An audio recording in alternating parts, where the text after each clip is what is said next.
ألف سلامة عليك يا موجة فؤادي. الله يسلمك يا قرة عيني. ألف سلامة عليك يا أشطر كتكوت. ايه ده، انت بتقعد في المرض ولا ايه؟ حاجة شبه كده. أنا هنزل دلوقتي أجيب لك العلاج اللي الدكتور كتب لك عليه من الصيدلية، وأروح السوق كده أجيب شوية خضار عشان أعمل لك شوربة خضار. أنا اللي هعمل لك الأكل النهاردة، أسيبك تتدلعي براحتك عليا. ربنا يخليك اللي يا رب، محرمناش منه. آمين يا رب، ربنا يومك بالسلامة. اللهم امين يا رب العالمين.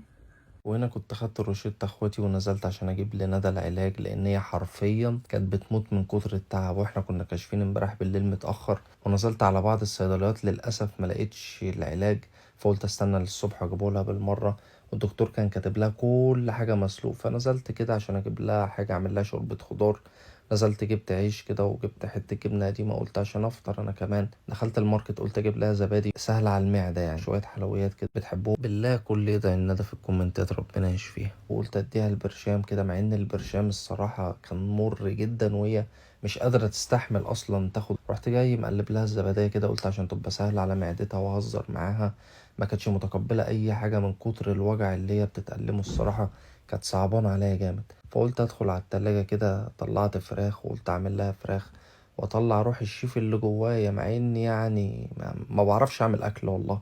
انا اول مرة في حياتي ادخل مطبخ واعمل اكل، بس الحمد لله ربنا ستر يعني. فقلت اعمل لها اكله كده عشان ترم عظمها، اعمل لها فراخ مسلوقه واعمل لها شوربه خضار واعمل لها لسان العصفور، بما ان الدكتور مش كاتب غير كل حاجه مسلوقه، مع انها صعبانه عليا اقسم بالله والله يا اخواتي. ومش عارف يعني الواحد بيصعب عليه نفسه لما شخص يكون عزيز عليه وبيحبه ويكون بيتألم وانت مش عارف تعمل له ايه، يعني انت حاسس بوجعه بس مش قادر تعمل له حاجه. فسبحان الله، يعني عندما كان سيدنا آدم عليه السلام في الجنة، فربنا سبحانه وتعالى شافه وحيد فحب إن هو يخلق له ونيس، فما خلقلوش ولا أب ولا أم ولا أخ ولا أخت ولا ابن، خلق له زوجة. سبحان الله، خلقها له من أرق موضع في الجسم، من الضلع، عشان تبقى سند ليه ويبقى هو سند ليه. وزي ما قال ربنا سبحانه وتعالى في كتابه الكريم على ما أتذكر، بسم الله الرحمن الرحيم: هن لباس لكم وأنتم لباس لهن. معنى الآية إن الزوج يبقى ستر على زوجته والزوجة تبقى ستر على زوجها. وكما قال الرسول صلى الله عليه وسلم في حجة الوداع: استوصوا بالنساء خيرا ورفقا بالقوارير. وملخص الكلام اللي احنا لازم نحس ببعض، واللي احنا نهتم ببعض وما نزعلش بعض، لان اولا واخيرا الدنيا مش مستاهله. وفعلا الواحد حس بقيمه الشخص اللي معاه، ان فعلا الزوجه بتتعب جامد وبتشيل ياما، فعلا كتر خير كل زوج. ربنا يشفيك يا ندى، وادعوا لها بالله عليكم واخواتي كلكم في الكومنتات بالله شفاها الله وعافاها. يا نونو ألف سلام عليك. الله يسلمك. يلا بقى ناكله كده ايه؟ طب سيبني، طب انا هاكل. لا انا هحكيلك بايدي دولت واحده واحده. بسم الله، سمي الله. بسم الله.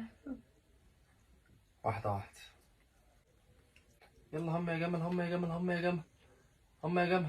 علي بقى كده ايه؟ انت عارف ان انا مش بحب شوربة الخضار. معلش عشان تخف بس تبقى حلو. شويه لسان عصفور بقى ايه، عظمه عظمه عظمه عظمه اقسم بالله. بصي والله انت عرفت تعمل الاكل ده ازاي؟ انت بتعرف تطبخ اصلا؟ طلعت الشيف اللي جوايا. طلعت الشيف اللي جواك ايه؟ والله يا احمد مش عارفه اقول لك ايه، مش عارفه والله ودي جمالك دي ايه رايك بجد؟ والله لك تمام، مستوي تمام الحمد لله يعني. جمالي انت عبيطه ولا ايه؟ كلي بس هم يا جمل. استني بقى انا اكل، روح انت كل. اسمعي بس، عجبك الاكل؟ جميل والله. بالله عليك والله حلو. اول مره اطبخ في حياتي. بتجرب فيا؟ يلا الف سلام عليك.